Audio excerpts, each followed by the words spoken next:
আপনি শাহ আলম সরকার কোয়েন তো এই যে আপনি যে আজকে শরীয়তের পালা গাইতেছেন, গান গাইতেছেন, আপনি কত বছর যায় শরীয়তপুরে, ফরিদপুরে, ওই মাদারীপুরে যা গান শিখছেন? কি ওইখানে না গেলে, ফরিদপুরে না গেলে যখন মানে শরীয়ত মারফত পালা গাওয়া যাইব না, আপনি কত বছর শিখছেন এটা দাঁড়ায় কই? আমি যতটুকু জানি ওনার উস্তাদ হচ্ছে শ্রদ্ধেয় বরাবুল সরকার, যার বাড়ি হচ্ছে ফতুল্লায়, গান শিখছে ওই জায়গায়। আর উনি দাঁড়াইয়া কইতাছে ফরিদপুরের খবর। মানে মুনাফেক থাকলেই কতটা থাকি হ্যাঁ মানুষ। আর আমি জুলিয়া বেগম আজকে আপনারা বলতেছি, আপনার মতো শরীয়তের মানে আলেম রে, মুন্সি রে আজকে মারফতে তরিকায় দাখিল না করে আজকে আমি যাইতেছি। তোমার মতো আমি অকৃতজ্ঞ না,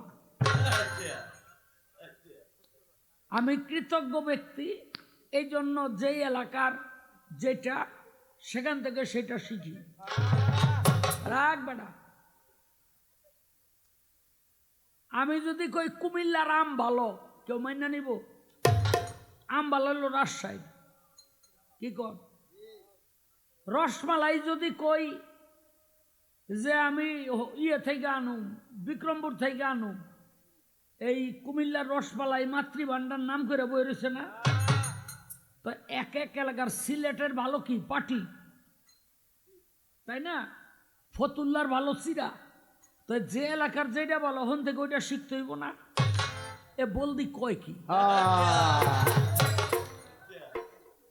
আচ্ছা, এরপরে দেখেন আমার এতক্ষণ ধমকায় ধমকায় একটা গান লইছে,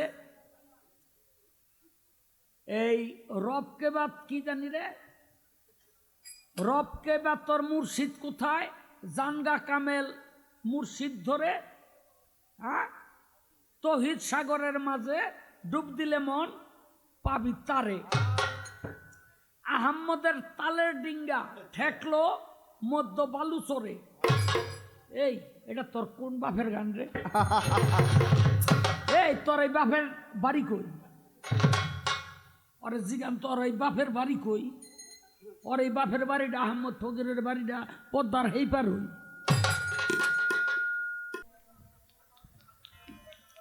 হ্যালো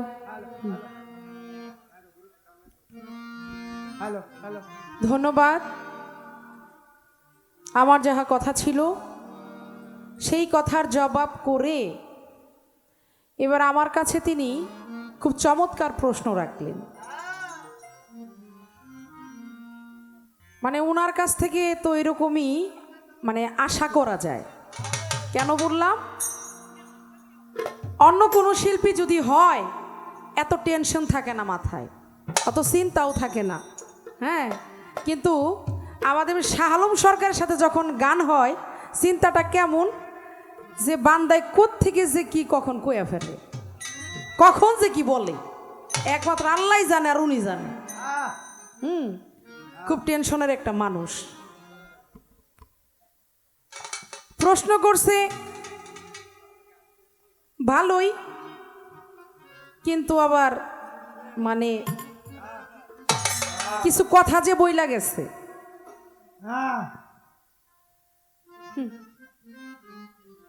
কয় বায়াত হওয়ার দরকার নাই,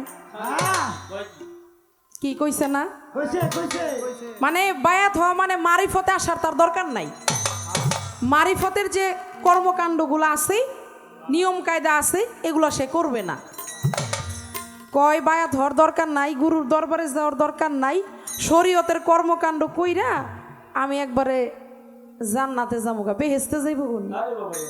মানে এমন সুন্দর করে কইছে যিনি বেহেস্তে যাইব, মানে বেহেস্তেটা উনি বানাই থইছে। হ্যাঁ, অত সোজা, এতই সহজ বিষয়টা। আপনি মারফত বাদ দিয়ে আপনি একেবারে বেহেস্তে যাইবেন গা শরীয়তের কাজকর্ম কইরা? হ্যাঁ, ওই দেখা দেখা শিখা শিখা ওই কর্ম নিয়ে যাইবেন? হ্যাঁ, আগে বুঝতে হবে।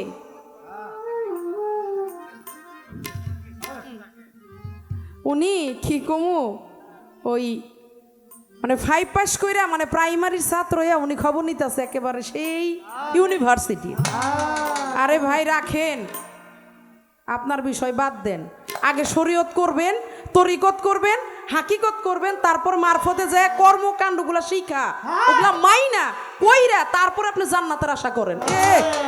কতই সোজা একবারে। কি সুন্দর কয় জান্নাতে জামুগা, জান্নাত উনি কিনা থইছে। কি আপনারা কি কন এত সোজা নাকি? হ্যাঁ, কত দূরের কথা। আর উনি এনে বৈশা বৈশা এখন চিন্তা করতেছে আমি জামুগা। আপনার আমি যাওয়াইতেছি, খালি আপনি থাকেন। আবার কয় মানে শরীয়ত মারফত পালাটা নাকি সবাই গাইতে পারেন না। কি কইছে না? কি আপনারা সাক্ষী তো কইছে না? শরীয়ত মারফত পালা গাইতে হলে, শিখতে হলে এটা নাকি নদীর ওই পার যাইতে হইব। কই যাইতে হইব? ফরিদপুর, মাদারীপুর, শরীয়তপুর।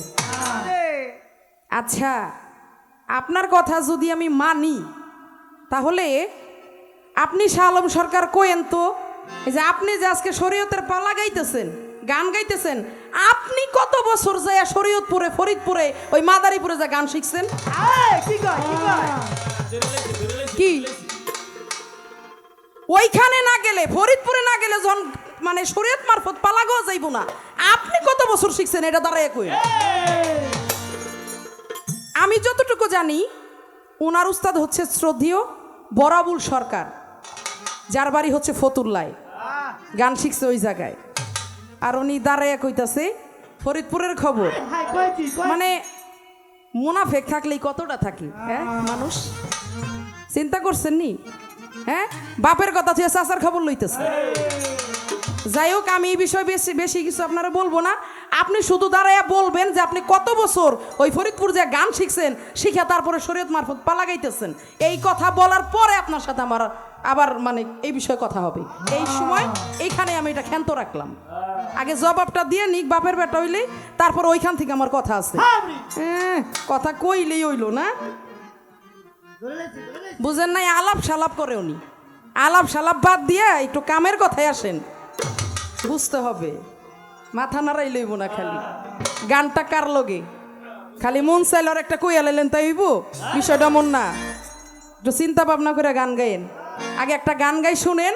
ওই যে আপনি কইছেন বায়াত হওয়ার দরকার নাই, আর আমার আল্লাহ কি বললো, ওইখান থেকে আপনি একটু একটা গান শুনেন, তাহলে বুঝতে পারেন বায়াত হবেন না হবেন না। আর আমি জুলিয়া বেগম আজকে আপনারা বলতেছি, আপনার মতো শরীয়তের মানে আলেম রে, মুন্সি রে, আজকে মারফতে তরিকায় দাখিল না করে আজকে আমি যাইতেছি। আপনারা যদি সাথে থাকেন, কি বলেন? জয় গুরু। হ্যালো,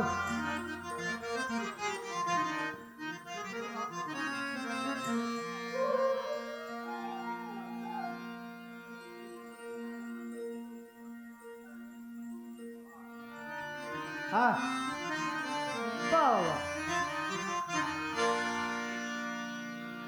রব কোথায় তোর, মাবুদ কোথায়, রব কোথায় তোর, রব কোথায় তোর, মাবুদ কোথায়, জানগা কামেল মুর্শিদ ধরে তৌহিদ সাগরের মাঝে ডুব দিলে মন পাবি তারে, তৌহিদ সাগরের মাঝে।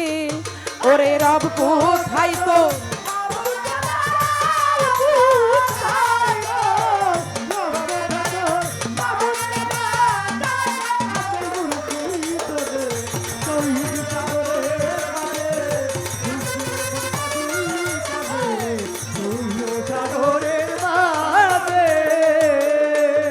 হাদিস কুদসিতে ফরমায় আছে, আপনি আল্লাহ রব্বানি। ওরে আল ফাকরু ওয়াল ফাকরু মিন্নি, ফকিরুল্লাহ হয় মিন্নি গো, ফকিরুল্লাহ হয় মিন্নি গো।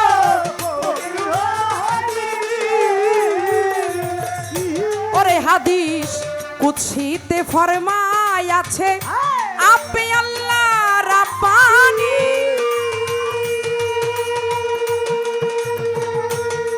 ওরে আল ফাকরু ওয়াল ফাকরু মিন্নি, ফকিরুল্লাহ হয় মিন্নি গো, ফকিরুল্লাহ হয় মিন্নি গো। ফকির নয় আমারি যাতে ফকির নয় আমারি যাতে আমি রই ফকিরের ভিতরে তৌহিদ সাগরের মাঝে ডুবি দিলে মন পাবি তারে তৌহিদ সাগরের মাঝে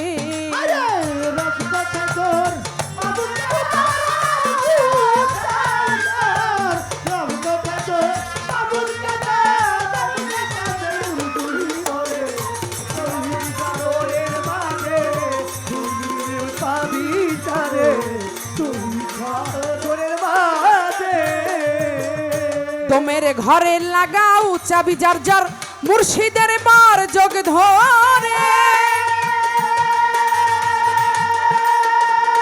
এভাবে তাহলে পাইতে পারো যদি সে দয়া করে গো যদি সে দয়া করে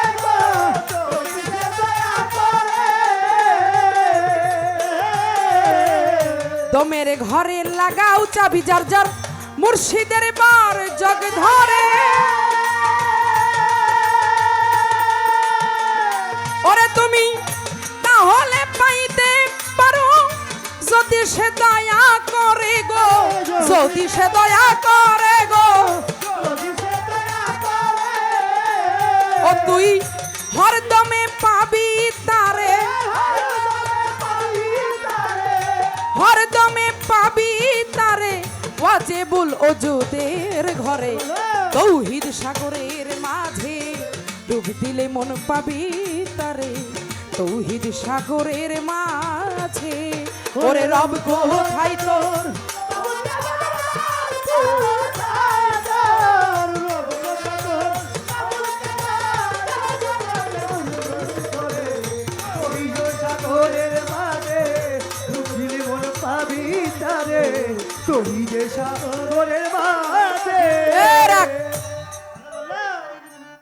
উনি কি কইছে বায়াত হওয়ার দরকার নাই এই জন্যই কিন্তু ঠিক ওখান থেকে আমার এই গানটা ধরা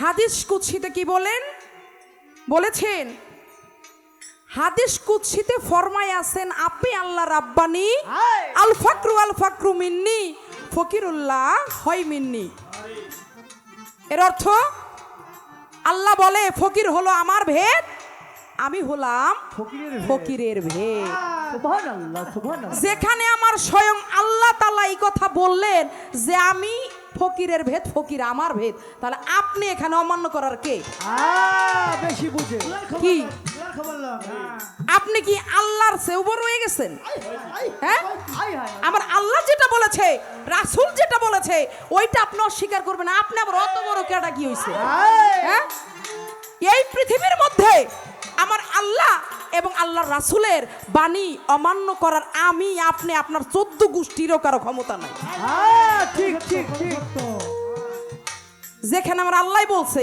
এর এই জায়গায় যদি আপনার কথা থাকে আপনার সাহস থাকলে খালি দাঁড়ায় একটু আমার কোয়েন এরপরও আপনি অমান্য করেন যে আপনি তরিকায় দাখিল হবেন না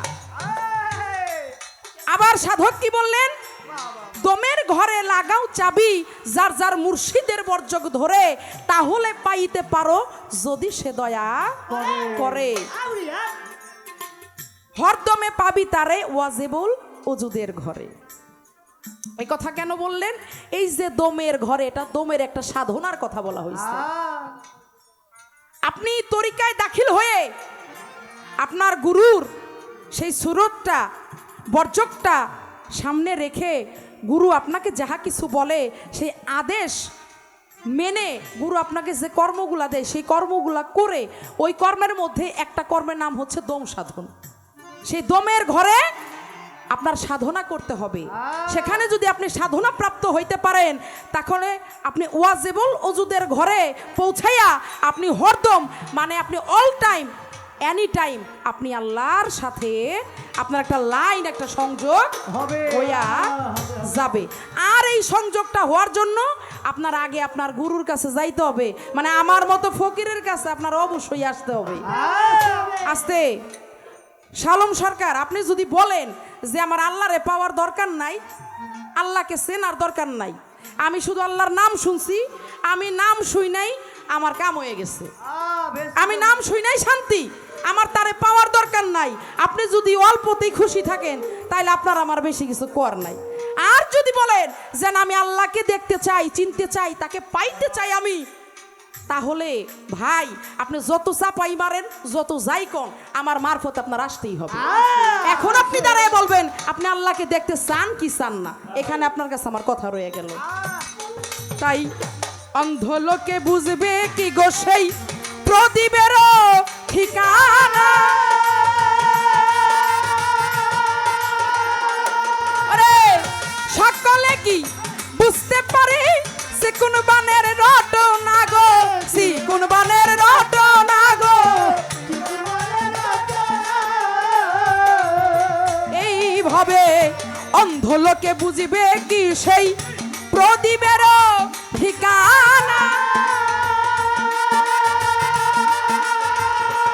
ওরে সকলে কি বুঝতে পারে সে কোন বানের রটনা গো, সে কোন বানের রটনা গো। ফকির আহম্মদের তালের ডিঙ্গা,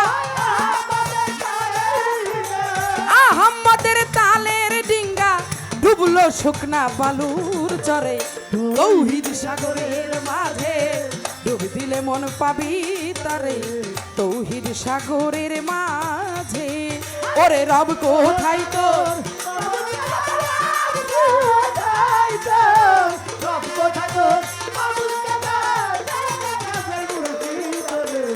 শহীদ সাগরের মাঝে ডুব দিলে মন পাবি তারে, শহীদ সাগরের মাঝে। আজকে আমার কাছে তার প্রশ্ন, কি প্রশ্ন?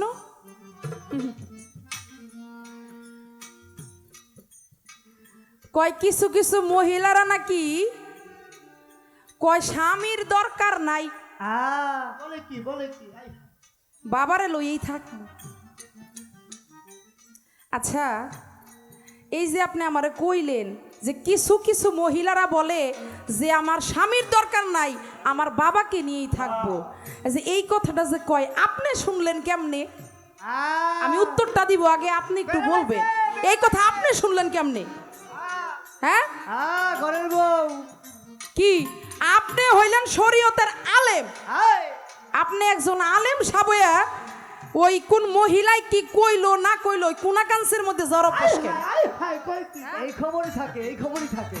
কি ও মুখে মুখে কোন আমি শরীয়তের আলেম, আর মানে সুযোগ পাইলেই ওই সিপাই সাপাই যা শুনেন কোন মহিলা কি কইলো। হ্যাঁ, আরে মিয়া সব আপনি একটু ভালো করেন, বয়সটা তো কম হয় নাই। কি একটা সময় এসে মানুষের থামতে হয়। আপনার একটা সময় সময় ছিল তখন চিপাই চাপাই গেছেন, ফুসি টুসি পারছেন নাকি? তো এখন তো একটু ভালো হইবেন। হ্যাঁ, এখনো ভালো হন নাই, একটু ভালো হন। সাধন সাধন কোন মহিলাই বলে কইছে যে বাবারে নিয়েই থাকবো, স্বামীর দরকার নাই। এইসব ফালতু কথাবার্তা আমার সামনে বইলেন না। কে কি কইছে না কইছে এই সব কথা আমি তো শুনি নাই। আমি একজন মারফতের ফকির, আমি সদা সর্বদা আমি আল্লাহর ধ্যানে জিকিরে থাকি। এইসব আজাইরা মানে আজাইরা গল্পের মধ্যে তো আমি থাকি না। সুবহানাল্লাহ সুবহানাল্লাহ। এইসব কথার মধ্যে এইসব ঘটনায় আমি থাকি না। আমি ভাই এসব শুনি নাই, আপনি শুনলে শুনতে পারেন, আমি এগুলা শুনি নাই। কে কি বললো না বললো এটা বিষয় না। তবে হ্যাঁ, এখানে একটা কথা আছে, একজন স্বামী সকল রূপেই একজন স্ত্রীর কাছে কর্তা। কিভাবে দেখবেন, একজন বাবা কামাই রুজি করে কষ্ট করে পরিশ্রম করে সন্তানকে মানুষ করে, একটা মেয়েকে মানুষ করে, তাই না? আবার যখন একজন স্বামীর হাতে দিয়ে দেয়, তাকে বিয়ে দিয়ে দেয়, তার দায়িত্ব স্বামীর উপরে হ্যান্ডওভার করে দেয়, তখন কিন্তু ওই স্বামীটাও কিন্তু সেম বাবার মতোই কামাই রুজি করে তাকে খাওয়ায়, ভরণ পোষণ করে। বিয়ের আগে যে দায়িত্বটা বাবা পালন করে সেটা কিন্তু স্বামী করে। এই জায়গাটার মধ্যে আসলে স্বামী তখন বাবার রূপটা পালন করে। আবার যখন স্বামী স্ত্রী মধুর মিলনে যায়, অর্থাৎ স্বামী স্ত্রীর যে সম্পর্কটা, ওই সময়টা সে তার কাছে স্বামী রূপে থাকে। তাই একজন স্বামী অনেক রূপেই থাকতে পারে থাকতে পারে। হ্যাঁ এইটা হচ্ছে কথা। মিয়া কাজের কথা শিখেন, কাজের কথা। এই অকাজ্যে কথা, কুকাজ্যে কথা এগুলা বাদ দেন। আমল করতে হবে, আমল করতে হবে। লাগলে লেখা লইয়া যান, মনে নাও থাকতে পারে। গেল এক কথা। আবার কয় মারফত তো মহিলা পুরুষ উভয়ই করে, কি কইছে না? কইছে কিন্তু এখানে পুরুষ যারা যারা ছেলে তারা পিরালি করতে পারে, অর্থাৎ পীরের যে দায়িত্বটা খেলাপথ প্রাপ্ত হতে পারে। হইতে পারে। হ্যাঁ। কিন্তু যারা নারী তারা তো খেলাপথ পায় না। নারীরা পিরালি পায় না কেন? ওনার প্রশ্নটা হচ্ছে এই, এখানে আহা কে কইছে পায় নাই? পাইছে তো, আপনি জানেন না? শুইনা যান। আমার খাজা বাবার কন্যা হাফেজ আমান, যাকে আমার খাজা বাবা খেলাপথ দিয়েছিল, বাবা যাকে আমার খাজা বাবা নিজে খেলাপথ দান করেছিলেন, তাই তো, তাই তো। তার নিজের কন্যাকে। আবার আরেক দিকে দেখেন তাপসী রাবেয়া বিবি, যার উপরে এই যে মারিফতের অনেক পাওয়ারের একটা ক্ষমতা তার কাছে ছিল। এই, কি কয় কি কয় কি কয় সে চাইলে অনেক কিছু করতে পারত। এইরকম শুধু তো দুইটা আপনারে বললাম আমি, এরকম যদি বলতে যাই এর ভুরি ভুরি প্রমাণ আছে। আছে, আছে। এখন আপনি বলতে পারেন ছোট, এখন তাইলে পায় না কেন? এখানেও একটা কারণ আছে। আগে তো পাইছে, এখন পায় না কেন? সময়ের সাথে সবকিছুই তো পরিবর্তন হয়, তাই না? হ্যাঁ আসলে এখন না পাওয়ার কারণ হচ্ছে ধর্মীয় দায়ভার আল্লাহ পাক পুরুষের উপর দিছে। ধর্মীয় যে দায়ভারটা এটা পুরুষের উপর আমার আল্লাহ পাক ন্যস্ত করেছে। কারণ দেখা যায় পিরালি করতে গেলে অনেক দায়িত্ব, অনেক জায়গায় যাও, অনেক কিছু তার পালন করতে হয়, যেটা একটা নারীর জন্য কষ্টকর হতে পারে পারে। যেই কারণে সবকিছু চিন্তা ভাবনা কইরা আল্লাহ তো আর কম বুঝে না, এ তো সবই বুঝে যে কোনটা করলে সুবিধা আর কোনটা করলে অসুবিধা। যেই কারণে এই সমস্ত দায়ভারটা পুরুষের উপরে দিছে। এই জন্য বর্তমানে মেয়েরা পিরালি করতে পারে না, কিন্তু করার মতো পাওয়ার সে রাখে, ক্ষমতা সে রাখে। কি আমার পাগলিমার দরবার আছে না? কি আমার পাগলিমার দরবার আছে, আমার মধুর মার দরবার আছে, ওই মাসির মার দরবার আছে। তারা কি, তাদের যদি মারিফতের বেলায়েতের পাওয়ারটা না থাকতো আজকে কি পাগলিমার নাম এই স্টেজের মধ্যে স্মরণ করা হইতো? হইতো না। তাইলে চাইলে পারে, কিন্তু দেখায়। বানায় বানায় আচ্ছা আমি তো ওনার কাছে প্রশ্ন করব, তার আগে একটা পয়েন্ট রাখি আপনার কাছে। সাধক মহর্ষি মনমোহন দত্তের একটা গান শুনলাম, দরদি কয়ে দে তার নিগুম কথা, আহা আমি তারে পাবো কই। সরকার সাহেব, এই যে কয়ে দে তার নিগুম কথা, এই নিগুম কথাটা কি আপনার শরীয়তের না আমার মারফতের? একটু কয়েন।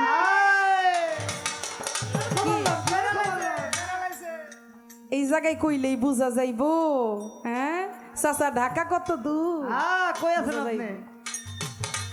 রাখ, একটা প্রশ্ন করেন। উনি তো দুইটা করছে না প্রশ্ন, আমি একটা করি, কারণ আমি অত কিছু কইতে চাই না। কারণ আমি জনগণদের দেখে যতটুকু বুঝলাম, এরা হলো গান প্রেমী, গান ভালোবাসে। গাজীপুরের মানুষ এরা শুধু গান শুনে না, গান খায়ও। কি তো আমি বলতে চাই না বেশি, হইতে চাই না দোষী, আপনারা সকলে থাকেন খুশি। বাবা বাবা হ্যাঁ সব জানে। আপনার কাছে আমি একটা প্রশ্ন রাইখা যাই শাহ আলম সরকার, আপনি বইলেন, সেটা হইল শরীয়ত, মারিফত, হাকিকত, তরিকত, এই চার তরিকার নবী কিন্তু আমার হযরত মুহাম্মদ সাল্লাল্লাহু আলাইহি সাল্লাম। তাহলে চার তরিকার নবী যদি সে হয়, তাহলে সেখানে এই চার তরিকার নবী থাকা সত্ত্বেও আরেকজন নবীকে সে শরীয়তের নবী বলল কেন? বলার কারণটা কি? আপনারা বুঝছেন বিষয়টা? আমার নবী তো চার তরিকারই নবী, সে 4 তরিকার নবী থাকা সত্ত্বেও আবার আলাদা করে একজন নবীকে শরীয়তের নবী কেন বললেন, এর কারণটা কি, এর ঘটনাটা কি, এর দর্শনটা কি, আপনি একটু আমাকে সুন্দর করে বললেন। রব কোথায় তোর, মাহবুব কোথায়?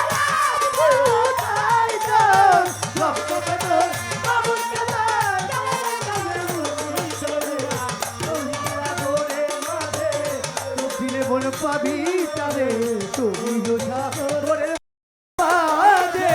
ওরে রব কোথায় তোর, মাবুদ কোথায়, রব কোথায় তোর, রব কোথায় তোর, মাবুদ কোথায়, জানে কে কাবেল মুর্শিদ ধরে তৌহিদ সাগরের মাঝে ডুবি দিলে মন পাবি তারে, তৌহিদ সাগরের মাঝে, তৌহিদ সাগরের মাঝে ডুব দিলে মন পাবি তারে, তৌহিদ সাগরের মাঝে।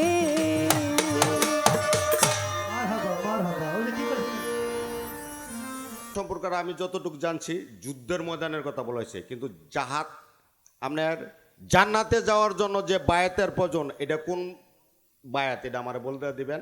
আপাকে আমি একটু অল্প কিছু দিয়ে আমি ইয়া দিয়া মারহাবা মারহাবা নিচো চাই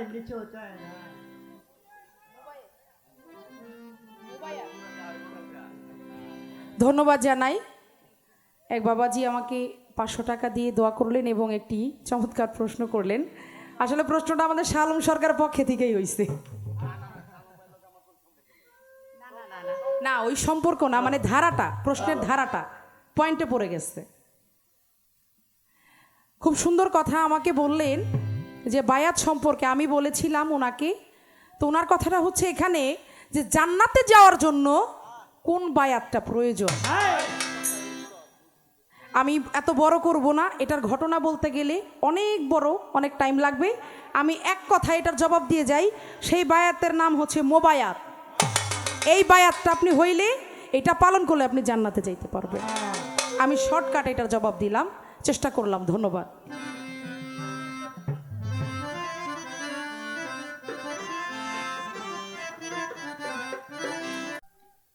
হ্যালো,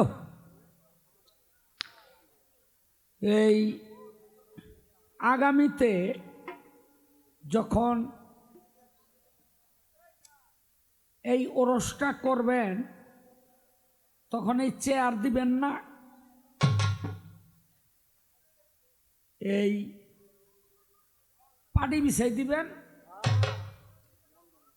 কারণ চেয়ারে বেশিক্ষণ বয়ে থাকা যায় না। একেবারে পাটি এই পর্যন্ত দিবেন, সব মানুষ থাকবে ঢালা বিছনা। হ্যাঁ, কারণ চেয়ারে বইয়া বাউল গান হয় না, চেয়ারে বৈশা বাউল গান শোনা হয় না। টাকাও খরচ করছে বেশি, আবার দেখতেও অসুন্দর। তো এইবার তার অনেকগুলি কথা, আমি এত কথা বলবো না। এই যে আমি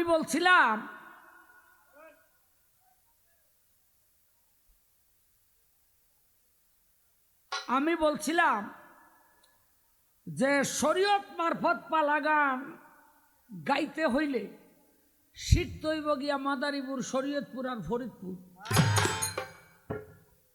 কয় আপনি কবে গাইছেন? আর আমি কালকেও তো গেছিলাম। কালকে মাদারীপুর গান গাইলাম। হাজি মোহাম্মদ রেজাউল ভান্ডারী, এ বাড্ডাইল তার ব্যবসা প্রতিষ্ঠান, বাড়িঘর, আর ওইটা হইল গ্রামের বাড়ি কালকিনি, এই কালীগঞ্জ। অনেক মানুষ হয়েছে, চন্দ্রের সাথে গান গাইছি। আর সেখানকার গান আর আমাগন পদ্মার এইপারের গান, এই আর রাত দিন ডিফারেন্স। আসতে তো এই জন্য কইল আপনি কবে শিখছেন? আমি যেখানে যাই সেখান থেকেই শিখি। আজও যেখানে যাই সেখান থেকেই শিখি। তবে একটা কথা কি, তোমার মতো আমি অকৃতজ্ঞ না, আমি কৃতজ্ঞ ব্যক্তি। এই জন্য যেই এলাকার যেটা সেখান থেকে সেটা শিখি। রাখবে না। আমি যদি কই কুমিল্লার আম ভালো, কেউ মাইনা নিব? আম ভালো হলো রাজশাহী, কি কর? রসমালাই যদি কই যে আমি ইয়ে থেকে আনুম, বিক্রমপুর থেকে আনুম, এই কুমিল্লার রসমালাই মাতৃভান্ডার নাম করে বই রয়েছে না? তো এক এক এলাকার সিলেটের ভালো কি পাটি, তাই না? ফতুল্লার ভালো চিরা। তো যে এলাকার যেটা ভালো হন থেকে ওইটা শিখতে হইব না? এ বলদি কয় কি? আচ্ছা, এরপরে দেখেন আমার এতক্ষণ ধমকায় ধমকায় একটা গান লইছে, এই রবকে বাদ কি জানি রে, রবকে বাদ তোর মুর্শিদ কোথায়, জানগা কামেল মুর্শিদ ধরে, হ্যাঁ তহিদ সাগরের মাঝে ডুব দিলে মন পাবি তারে, আহম্মদের তালের ডিঙ্গা ঠেকলো মধ্য বালুচরে। এই এটা তোর কোন বাপের গান রে? এই তোর এই বাপের বাড়ি কই? ওরে জিগান তোর এই বাপের বাড়ি কই? ওর এই বাপের বাড়িটা আহম্মদ ফকিরের বাড়িটা পদ্মার হেইপার হই। আমি অকৃতজ্ঞ না, কত দিই এ মেজাজ খারাপ হয় না, পায়ে পাড়াদা কাজ করতে হয়।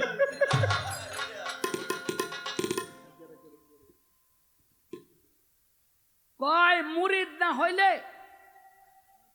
আপনি কি নবীর চেয়ে বেশি জ্ঞানী? এই আমি তো শুধুমাত্র জান্নাতের আশা করছি, এর উপরে তো আর যাইতে চাই না। এর উপরে জায়গা আছে না? কি কর, এর উপরে তো জায়গা আছে। তো আমরা যারা নামাজ পড়ি, রোজা করি, হজ করি, যাকাত দেই, কলেমা পড়ি, আমরা বহু মানুষ আছি মুরিদ না হয়ে মরে গেছি। এরকম আছে কিনা? বহু আমাদের মাতা পিতা দাদা দাদি বহু মানুষ আছে বায়াত হয় নাই।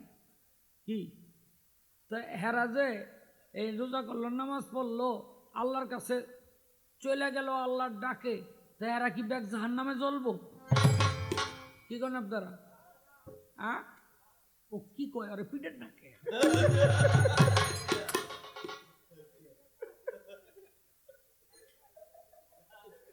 হ্যাঁ, আরে কি কয়? আমার আশা হইল জান্নাত পর্যন্ত। মনে রাখবেন, আল্লাহ পাক জান্নাতীদেরকে জান্নাতে দিয়া সমস্ত বিচার কার্য শেষ কইরা তারপরে জিব্রাইল রে পাঠাইব, হে জিব্রাইল তুমি যাও, ঘোষণা করে দাও, সবাই যেন প্রস্তুত থাকে। কেন? আজকে শুক্রবার, প্রত্যেক সপ্তাহে শুক্রবার দিন আমি আল্লাহ সমস্ত জান্নাতীদেরকে আমার সাক্ষাৎ দিব। এটা যারা নামাজ রোজা করলো, শরীয়ত করলো আর জান্নাতে গেল, আর যারা মারফত করে তারা তাগো স্তরটা আর একটু উপরে। আমি যেমন আল্লাহরে সপ্তাহে একবার দেখুন, আর যারা মারফত করে হ্যাঁ সব সময় দেখবো। হ্যাঁ, এরা কইব আল্লাহ আমার জান্নাতের দরকার নাই, আপনার লগেই আমরা থাকতে চাই। বলদি এই কথাটাও কইতারেন। তোরা তো কিছু কম না, তোর মায়েরে ফেল।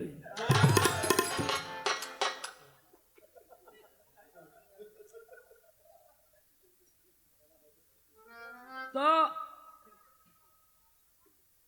আমারে কয় এই আপনি কি আল্লাহরে দেখতে চান না? না, ওমনে যদি আল্লাহ দয়া করে দেখা দেয় দেখলাম, আর না হয়তো আল্লাহরে যে দেহুম দেখা কি করুন। এটা গানের মধ্যে আছে না, এত মোটা শরীর বলে জায়গা নাই আকাশ পাতালে। এই যে 7-8 কানায় গেছিল আতি দেখতে, বুঝলেন নি?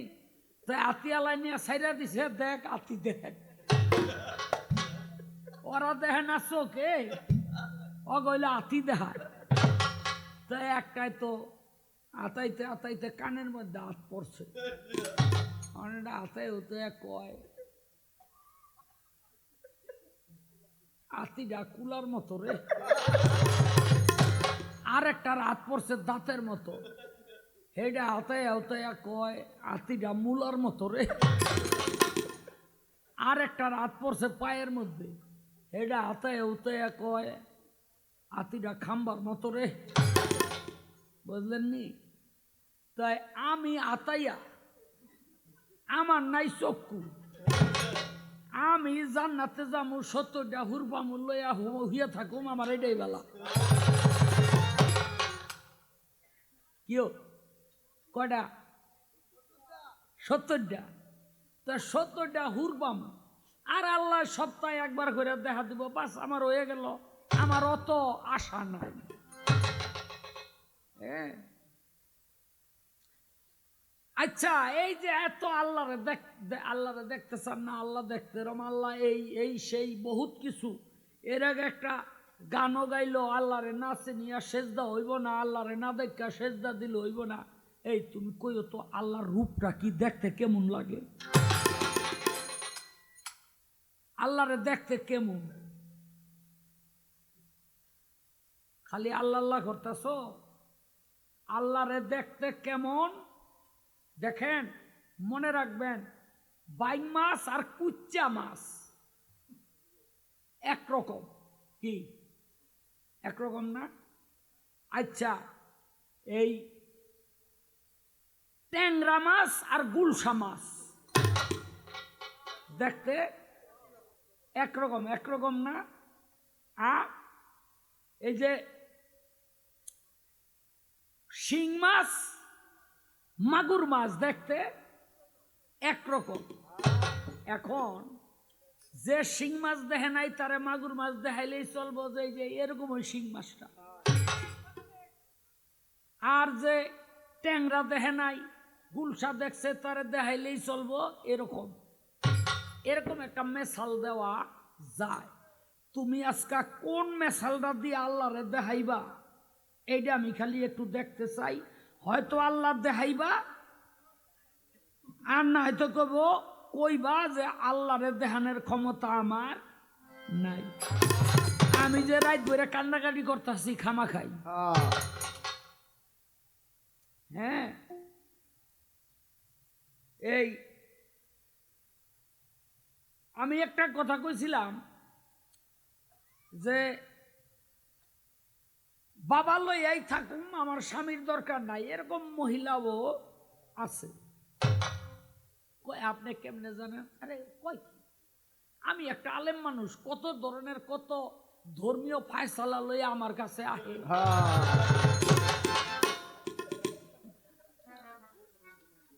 আমার কাছে আইব নাকি তোমার কাছে যাইব? আমার কাছে আইব নাকি তোমার কাছে যাইব ফায়সালা লইয়া? ও তো মানুষ আমার কাছে আহে। ওই বেটা ইতাইয়া বিচার দিছে আমার কাছে যে আমি তো হনে বউ রাখতে পারছি না, বাপে গো লাগিয়া। বুঝলেন নি? যে আমার স্বামীর দরকার নাই, আমি বাবা লইয়াই থাকুন। আরে কয় কি, স্বামী যদি হুকুম না দেয় তাইলে ওই নারী কখনো পীরের হাতে হাত দিয়া বায়াত হইতে পারবো? কি কন? মা বাবায় হুকুম না দেওয়া পর্যন্ত যেমন পীরের হাতে হাত দিতে পারে না, তেমনি স্বামী হুকুম না দিলে কোনো পীরের হাতে হাত দিয়া বায়াত হইতে পারে না। এটা কারো সাক্ষী দেওয়া লাগবে না। আমি খালি ছোট্ট একটা কথা কই, স্বামী মানে মালিক। স্বামী অর্থ কি? মালিক। আর স্ত্রী মানে আশ্রিতা। আশ্রিতা, স্ত্রী মানে হলো আশ্রিতা। আচ্ছা, আশ্রয় কার কাছে লইছে? মালিকের কাছে। মালিককে? স্বামী। তুমি যার আশ্রয়ে আছো, হ্যার হুকুম ছাড়া এক কদম বাইরইবা, এটা অটো বাইন তালাক হয়ে যাবো। আরে কি কয়, পীর ধর্ম তো দূরের কথা। কয় কি? আমি কইছিলাম যে কোন মহিলা পীর হইতে পারে না কেন? কয় কেন? খেলাপতি দিছে না খাজা বাবার মাইয়ারে। আচ্ছা, খাজা বাবার মাইয়ারে এই খেলাপতি যদি দিয়া থাকে, আমি না করি না, তাইলে এই বর্তমান জামানে একটা পীর দেখাই দাও না, আমরা ব্যক্তি গিয়ে মুড়ি দই নরম হাতে। কিও কথা কন না কে? তোমার মায় সারা পৃথিবী জুইরা নাম কইরা বইয়া রইছে, তুমি চাইয়া চিন্তা কোন পীরের দরবার থেকে হেল লাগে খেলাপতি আইন না দাও, আমরা ব্যক্তি মুড়ি দই।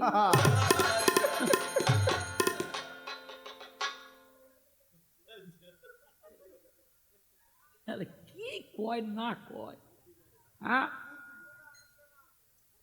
এই তোমার কিন্তু বুদ্ধি দেয় যে কালা বেটায়, ওই যে পাশে বহা কালা বেটায় টুপি মাথায়, এই বেটা কি জানি ফুসুর ফুসুর বুদ্ধি দেয়।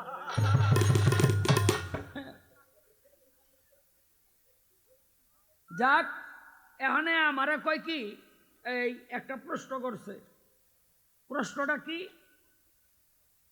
এই পবিত্র কোরআনে আল্লাহ পাক আরেকজন নবীর কথা কইছে, শরীয়তের নবী। তুমি এক আয়াত পড়ছো, আরেক আয়াত পড়ো নাই। পড়লে সব পড়তে হয়, পড়লে সব পড়তে হয়। দেখো, আল্লাহ পাক বলে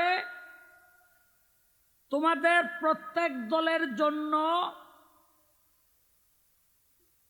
সৃষ্টি করিয়াছি আমি এক একটি শরীয়ত, এক একটি পন্থা। আমি ইচ্ছা করিলে তোমাদের অভিন্ন উম্মত করিতে পারিতাম, কিন্তু তাহা করি নাই। মুহাম্মদ সাল্লাল্লাহু আলাইহি সাল্লামের ধর্ম শরীয়ত, এটা যে সর্বোৎকৃষ্ট তা পরীক্ষা কল্পে।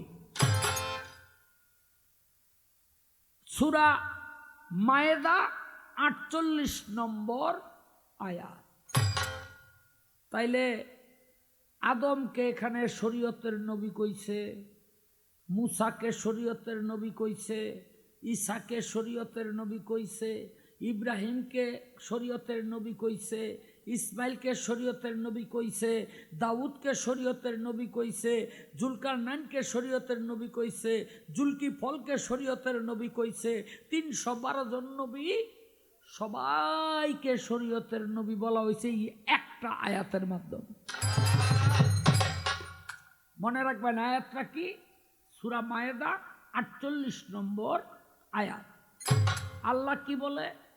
আমার হাবিব মুহাম্মদের শরীয়তরা এটা যে সবচেয়ে ভালো, একটা জিনিসের 2-3 যদি না থাকে, তাইলে একটা যে এটা যে উৎকৃষ্ট, এটা কি দিয়া বুঝাইব?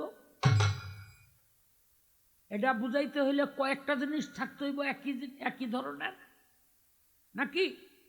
এই জন্য আল্লাহ পাক কোরআনের মধ্যে সূরা এই নূহকে বলা হয়েছে একটা জায়গায় যে আমি তাকে শরীয়তের নবী হিসেবে দুনিয়ার মধ্যে পাঠাইছিলাম, কিন্তু তার উম্মতেরা তার কথা শুনে নাই। কপালটা খারাপ কি জানেন? আমার ওস্তাদ ওই দোহার এলাকার এক বয়েতির লগে গান গাইতেছে, আমার আজও মনে আছে। পালাটা ছিল নবীর জীবনী আর মেরাজ। তো আমার ওস্তাদ হলো মেরাজ গায়, আর উনি গাইলো নবীর জীবনী। তাই কইতাছে নবী মেরাজে গিয়া একটা আশ্চর্য জিনিস দেখলো, এটা কি? তা আমার ওস্তাদ আবুল সরকার সাহেব অনেক আশ্চর্যের কথা কইল, উচ্চা কয় হয় নাই। কেন হয় নাই? কয় সিদরাতুল মুনতাহায় এই যে দেহ লেখছে, নবী দেখলো একটা আশ্চর্যর গাছ, মানে ওখানে এই শব্দটা উল্লেখ করছে, যে লেখছে লিখক, হ্যাঁ ওই শব্দটা ব্যবহার করছে। এই তার কথা হইলো আর কোনো জায়গায় আশ্চর্য নাই, খালি এইটাই আশ্চর্য। এখন এই ব্যাকল রে কে বুঝাইব যে নবীর পুরা মেরাজটাই আশ্চর্যর ঘটনা। ওইটা ছিল বেডা, এইটা হলো বেডি, পাশাপাশি দুইটারে রাখলে একটা ভক্তি দিত।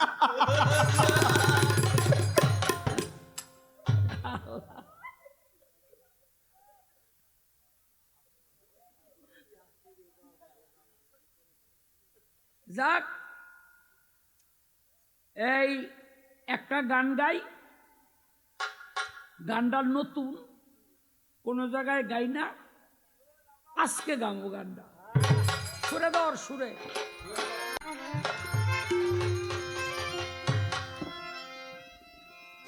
ওরে নবীর মতে যাহার দ্বিমত, সে কভু নয় নবীর উম্মত।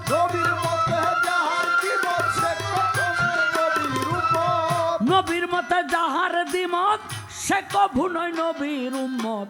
উম্মত শব্দের অর্থ লাগে কর, নবীর হাদিস পর।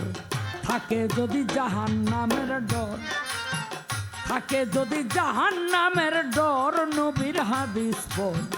থাকে যদি জাহান্নামের ডর, আরে থাকে যদি জাহান্নামের ডর, নবীর হাদিস পর। থাকে যদি জাহান্নামের ডর, থাকে যদি জাহান্নামের ডর, নবীর হাদিস পর। থাকে যদি জাহান্নামের ডর।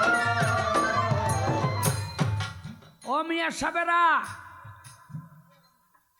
এই জীবনে যাই করেন, আমি একটা কথা বলে যাই, একটু খেয়াল করে শুনবেন, আর জীবনে এই কথাটা আঁকড়াইয়া ধরবেন, আখেরাতে আপনার মুক্তির পথ হয়ে যাবে। যদি না হয় আখেরাতে আমি শাহ আলম সরকারকে ধরবেন, আমি গ্যারান্টি দিয়ে বলি, দায়ভার আমি নিব। জীবনে যাই করেন, রসুলের মহব্বত অন্তর থাইকা ছাইরেন না। নবীর মহব্বত যেই হৃদয়ে নাই, ওই হৃদয় কখনো জান্নাতে প্রবেশ করবে না। আস্তে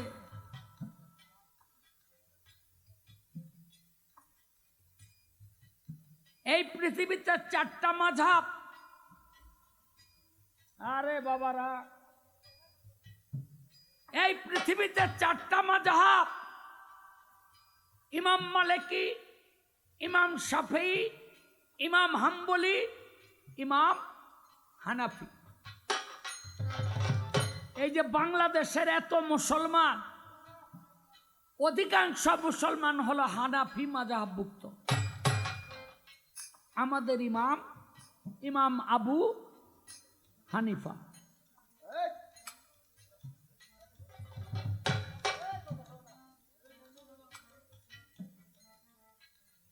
বাবারে, ইমাম আবু হানিফা গেল মক্কানগর হজ করতে। মক্কানগর হজ কইরা মদিনাতে 8 দিন থাকে মানুষ হাজিরা। যারা হজ করছেন তারা জানেন, 5 8 40 ওয়াক্ত নামাজ মদিনায় পড়ে। তো ইমাম আবু হানিফা যে দলের সাথে মদিনায় গেছে, 3 দিন গত হইয়া যাওয়ার পর ইমাম আবু হানিফা কয়, আমি মদিনার থেকে বাইরে যাব, আমার আর মদিনার থাকা হইল না। তো সাথের সাথীরা বলে কেন? বলে এই জন্য আমার পায়খানা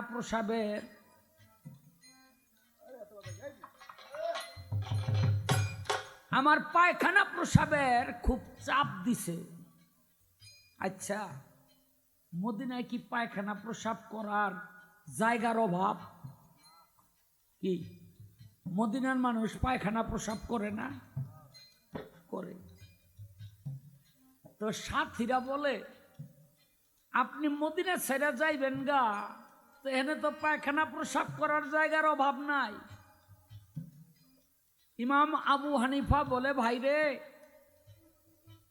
এই মদিনার অলিতে গলিতে আল্লাহর রসুল হাইটে বেড়াইছে, যুদ্ধ করছে, মানুষের কাছে গিয়ে ইসলাম প্রচার করছে।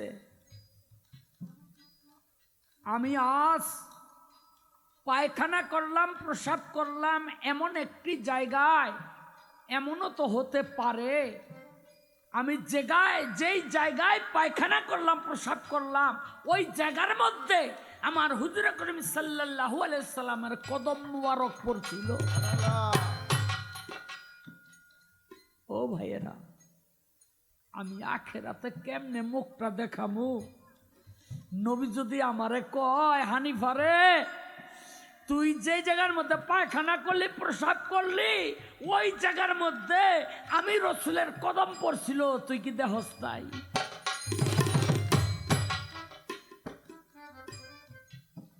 নবীকে যদি ভালোবাসতে হয় তাহলে এমন করে ভালোবাসতে হবে। আর এই রকম ভালোবাসা যদি আল্লাহ রসুলের প্রতি তার উম্মতের থাকে হৃদয়ের মধ্যে, ওই ব্যক্তি জান্নাতি, জান্নাতি, জান্নাতি।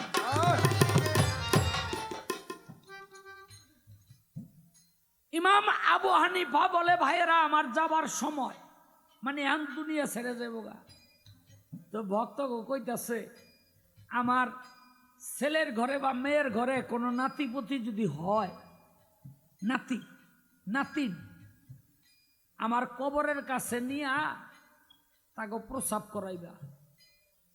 ভক্তরা কয় বাবা কেন? কয় এই জন্য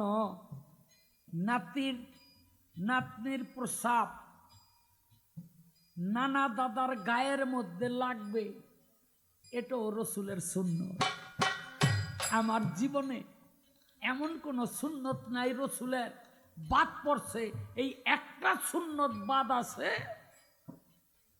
আমি কবরের মধ্যে যখন শুয়ে থাকবো, আমার নাতি নাতকুর আমার কবরের মধ্যে প্রসাব করবে, ওই প্রসাবের পানি বাইয়া বাইয়া আমার গায়ের মধ্যে যখন পড়বে, তখন আমার সেই সুন্নত আদায় হয়ে যাবে।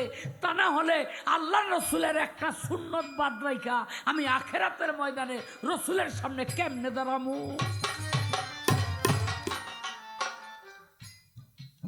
ভালোবাসা এইভাবে ভালোবাসতে হয়।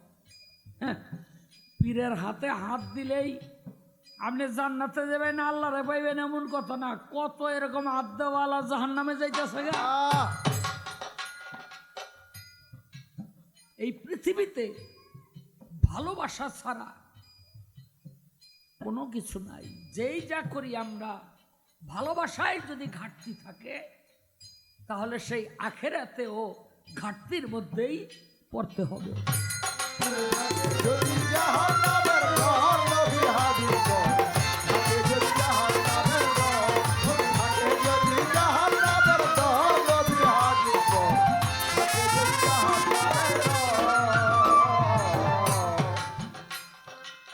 পরে দেখ না সূরা মায়েদা বলছে আল্লাহ করে কায়দা, আয়াত হলো 15 নম্বর। আমার আয়াত হলো 15 নম্বর, আমার মনোরে আয়াত হলো 15 নম্বর। পরে দেখ না সূরা মায়েদা বলছে আল্লাহ করে কায়দা, আয়াত হলো 15 নম্বর। নবী হলো নূরের জ্যোতি, শোনো যত মানব জাতি। নবী হলো নূরের জ্যোতি, শোনো যত মানব জাতি। নবী হলো নূরের জ্যোতি, শোনো যত মানব জাতি। জীবন দিয়ে করো তার আদর, নবীর হাদিস পর।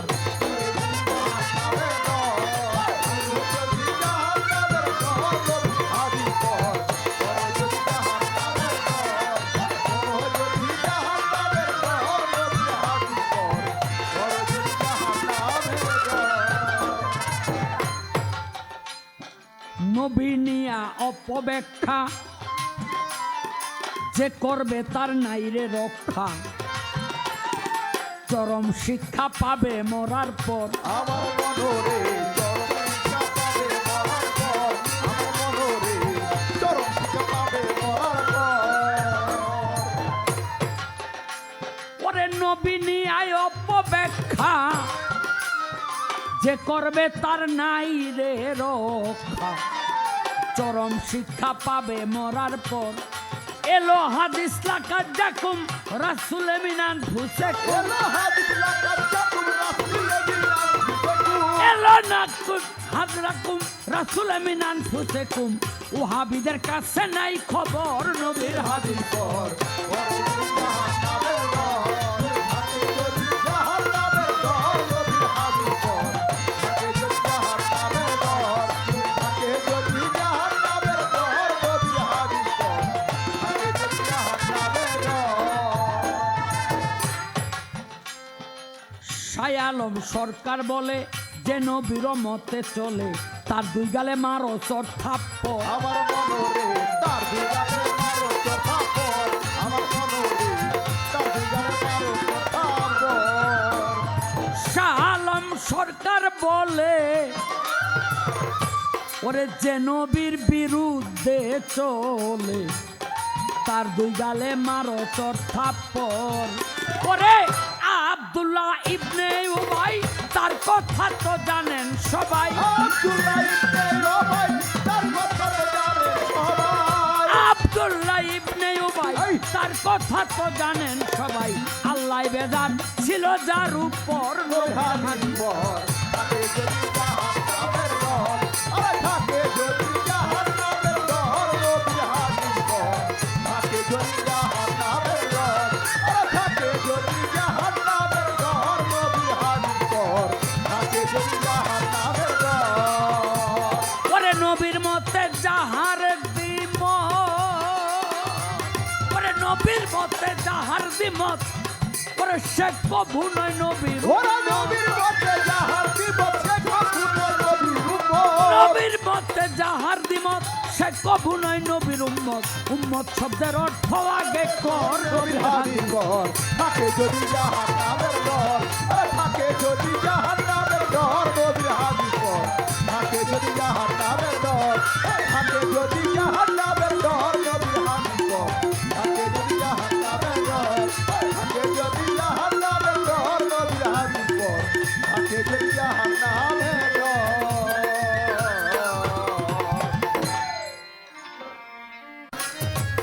দম ফুরাইলে যাইতে হবে আজি। হিংসা করো দূর মানুষ, হিংসা করো দূর, দপুরাইলে যাইতে হবে আজিপুর। হিংসা করো দূর মনে, হিংসা করো দূর, দপুরাইলে যাইতে হবে আজিপুর। বলা কয়া সব শেষ। এবার দুই এক কথা আমার জিজ্ঞেস করতে হবে।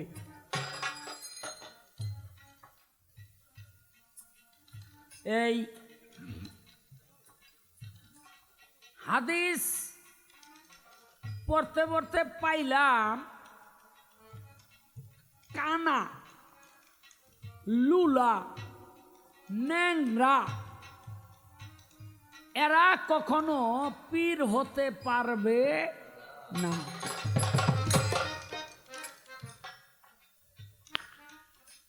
এটা কিন্তু বুখারী শরীফের কথা। কি দাদা আপনি তো পড়ছেন সেদিন আমার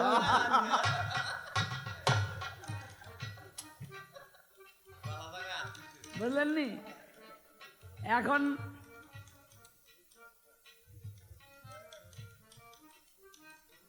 ল্যাংরা, কানা, লুলা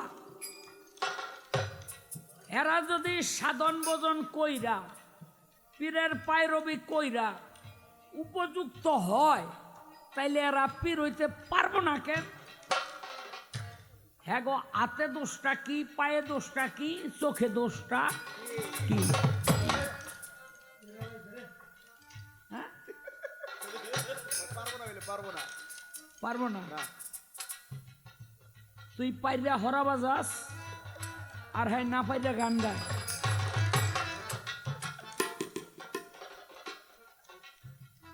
এই একটা প্রশ্নই রইল আর না, দেখি কি জবাব করে।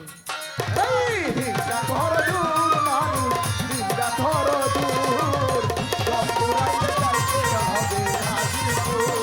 হিংসা ধর দূর মনের, হিংসা ধর দূর, যন্ত্রাইলে যাইতে হবে হাজিপুর। যন্ত্রাইলে যাইতে হবে হাজিপুর, যন্ত্রাইলে যাইতে হবে হাজিপুর। একটা গান গাইছিলাম মনমোহনের, দরদি কয়ে দে তার নিগুম কথা, তারে পাবো কই। এটা একটু কঠিন বিচ্ছেদ। তো কয় যে নিগুম, এই নিগুম কথাটা কি দেখেন, যেখানে কথাবার্তি বলা হইতেছে এটাই তো শরীয়ত। এই যে আপনার লগে আমার লগে দা হইলো আসসালামু আলাইকুম, ওয়ালাইকুম সালাম, কথা বিনিময় হইলো, এটা কি শরীয়ত না? আপনার লগে আমার লগে দা হইলো, আপনিও কথা কইলেন না, আমিও কথা কইলাম না,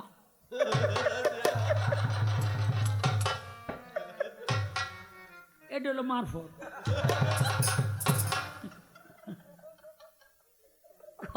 নিগুম কথাটা কি? আরে যেখানে কথাবার্তি হইতেছে এইটাই তো মারফত। এই শরীয়ত, যেখানে কথাবার্তি হইতেছে এইটাই শরীয়ত। হ্যাঁ, আই লাভ ইউ, হ্যাঁ তুমিও কইলা এ লাভ ইউ টু, বুঝলানি যে আমি তোমাকে ভালোবাসি, তুমি আমাকে ভালোবাসো। এইলো এই দুইজনের মধ্যে একটা আন্ডারস্ট্যান্ডিং হইল। হ্যাঁ, এই হওয়ার পরে দুজনের মধ্যে একটু প্রেম হইলো, প্রেম টেমের পরে একটু কাম ভাবে গেলাম, এরপরে দু একটা ফুলাফান হইলো। হ্যাঁ, ওই যে মাঝখানে যে কিছু, ওইটা হইলো মারফত। আর এই যে কথাবার্তি কইয়া দুজন কাছে আইলা, এইটা হইলো শরীয়ত। হ্যাঁ, কয় নিগুম কথা। আমার যারা বন্ধু বান্ধব আছে হ্যাঁ গো কইতাছি,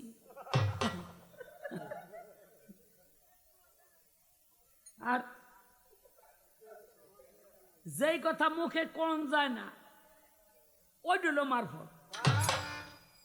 যেটা মুখে বলা যায় না সেটা হইল মারফত। তোমার বেশি কিছু কইলাম না, বুঝলানি, মারফতেরটা মারফতেই থাক।